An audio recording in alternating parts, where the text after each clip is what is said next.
दोस्तों, इंडिगो ने लास्ट 2 सप्ताह में जैसे किया, लोगों को एयरपोर्ट में इतनी परेशानी उठानी पड़ी और उनके फ्लाइट इतने रद्द हुए।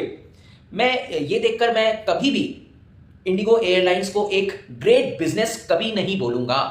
एक ग्रेट बिजनेस कभी भी अपने मोनोपोली का फ़ायदा उठा के लोगों को परेशान नहीं करता। एक ग्रेट बिजनेस वो होता है जो लोगों को हर समय क्वालिटी ऑफ सर्विस देता है।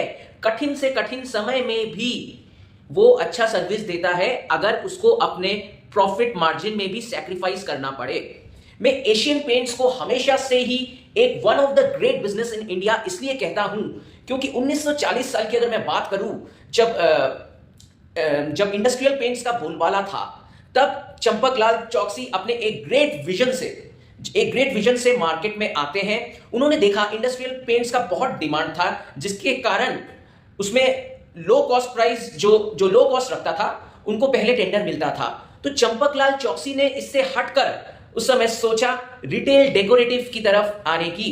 तो रिटेल डेकोरेटिव की तरफ उन्होंने आने के लिए इसलिए कोशिश किया क्योंकि उनका एक उस समय कहावत था बहुत फेमस कि लोग अपना पूरा घर रंगवाए या ना रंगवाए, लेकिन अपने घर की दहलीज जरूर रंगवाएंगे। तो उन्होंने क्वालिटी को सबसे ऊपर रखा।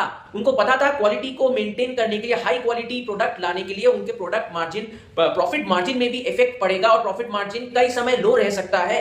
लेकिन उन्होंने एक ही चीज दिमाग में रखा, मैं लोगों के लिए एक बेहतरीन सर्विस लाऊंगा जिससे कि लोग हमेशा से ही खुश रहे और उनको क्वालिटी ऑफ सर्विस वो देते रहे।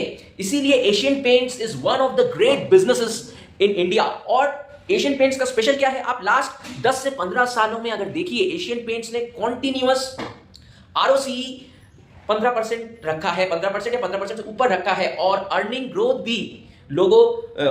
भी उन्होंने 10% से ऊपर रखा है लास्ट 10 सालों में। तो ये कैसे हुआ? ये लोगों का विश्वास है।